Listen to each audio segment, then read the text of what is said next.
Alright, what's going on, guys? Welcome to the video. We are going to be on Prokhorovka, and we are looking at the SU-152 today, and this is an odd tank for me to be playing.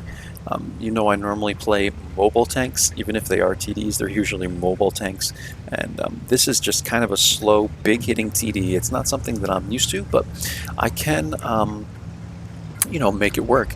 So, at the beginning of this game, I noticed that the AMD got pretty aggressive and the 12T also got pretty aggressive. I saw that their AMD was where he was, the VK's back here, so I know that their light tanks are not up very close, and even on top of that, their Cromwell, who's another decent spotter, is way in the back. So I'm moving up to about here, where I think that I shouldn't be spotted, and unfortunately our light tanks die pretty early in this game, if I recall.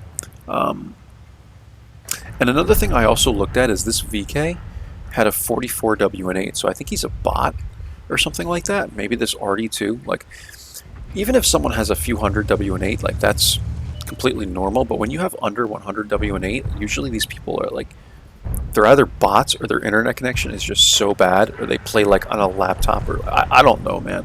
But I don't even know how it's possible to have that low of a WN8, but this is why I use XVM, because it helps me to determine something like that. Like, maybe this guy's a bot, or maybe his internet connection is just freaking really bad, and he plays through it. So anyway, I'm moving back a little bit. Our light tanks died, but again, the 12T and the AMD doing what they did gave me pretty good information from the start of the game to determine where their light tanks probably are. So I'm still going to stay like kind of up a little bit in these bushes, and Borisk is moving up, and Borisk is another pretty good spotter. So here we go, we have Scorpion. What I should have done here is quickly switch to my HE rounds, because it takes about 3 seconds or so for me to do that. I do run this with that perk for the loaders. And yeah, we have AT-15A, but anyway, I decided to shoot a heat at that guy.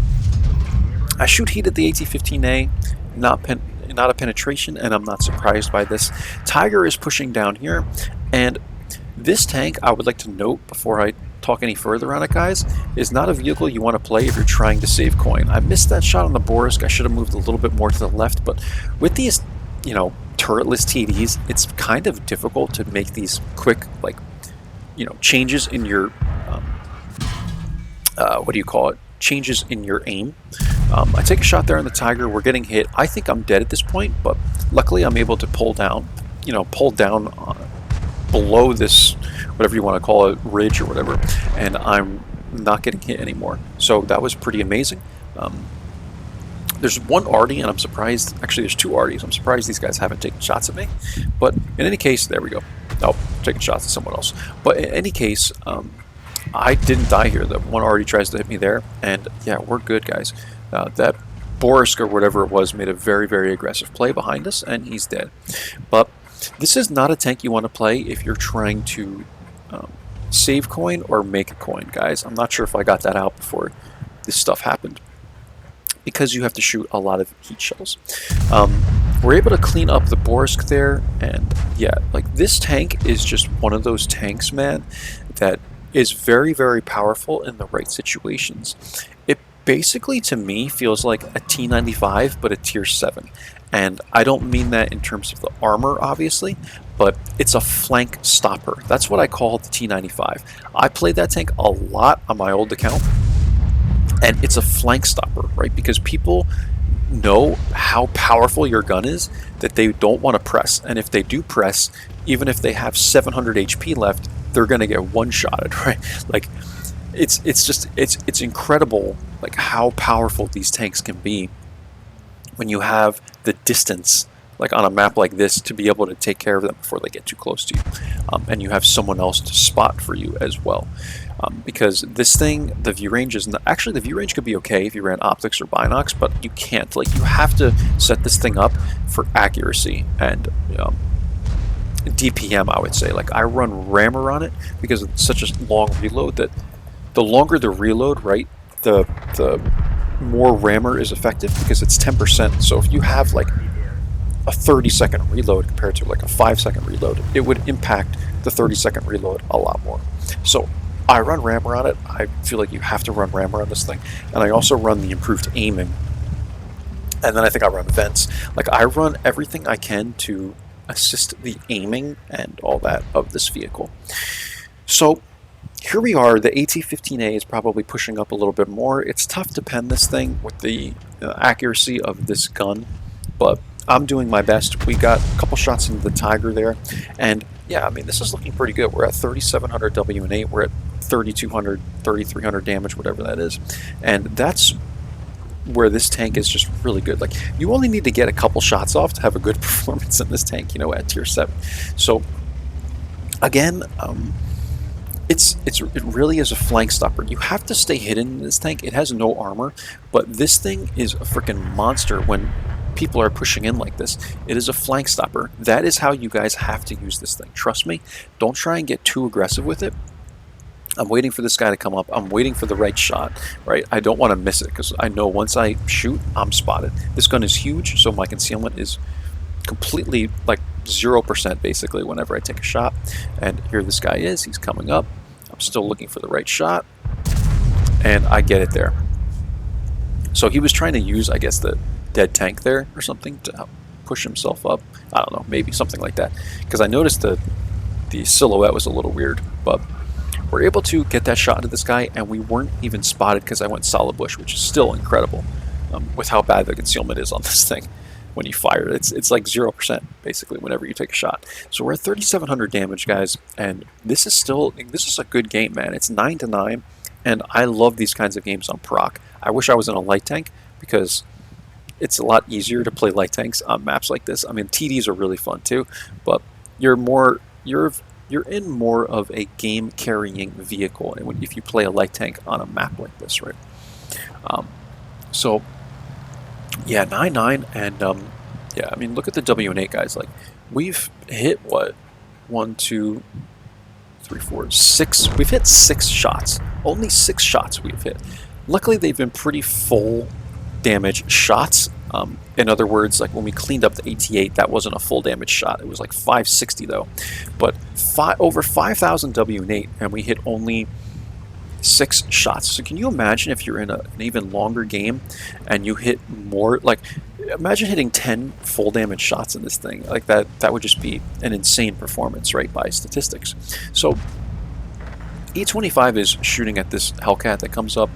I should be spotted here. I am. I'm gonna go for the... I actually saw the Hellcat there, right? But then I saw the full HP Dicker, and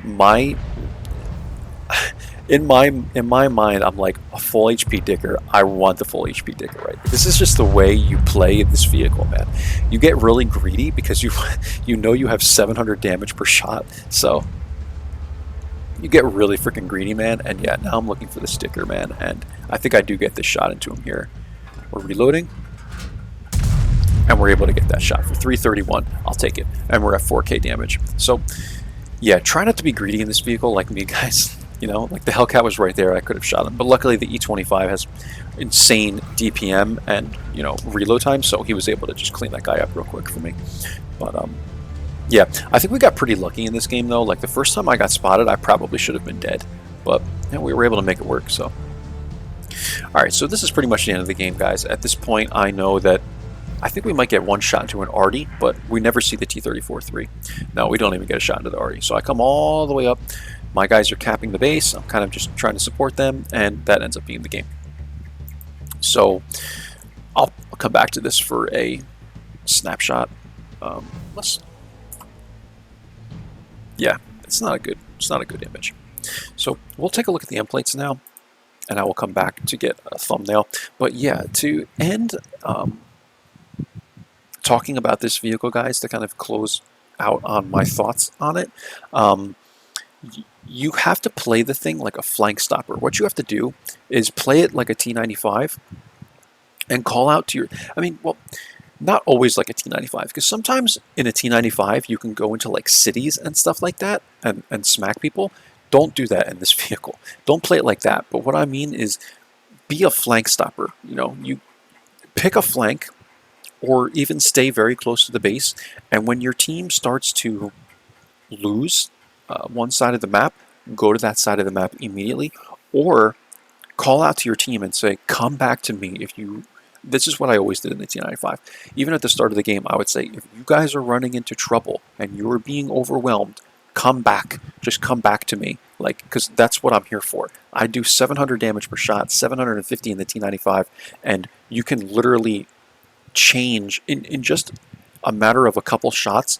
You can literally change a whole side of the map, right? Like people that are coming in, as long as you have the time to get your shots out there, I'm telling you, like with 700 damage a shot in this tank and 750 in the T95, especially being like I said, that this is a tier 7. So imagine doing almost the T95 damage at tier 7 per shot.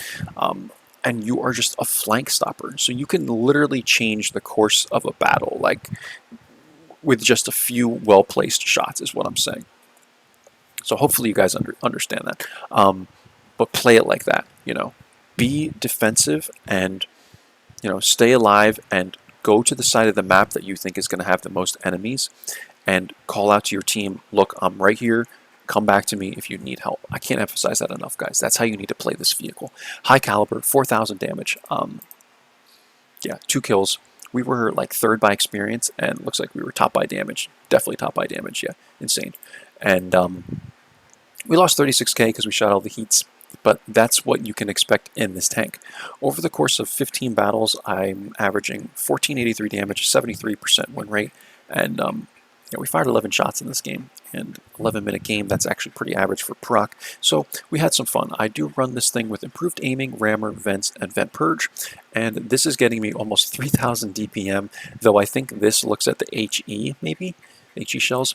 The aiming time is pretty high, but the dispersion is actually not terrible. So if you fully aim with this thing, like 0.41 dispersion is kind of bad, but considering the gun on this tank, like I think in the KV2 it's like 0.5 something dispersion. So like this is not that bad. This is more than doable, right? Anyway, guys, you are a flank holder or a flank stopper, whatever you want to call it. Play the tank like that, and you will have good games in it. Trust me. All right, catch you guys for the next one. Bye-bye now.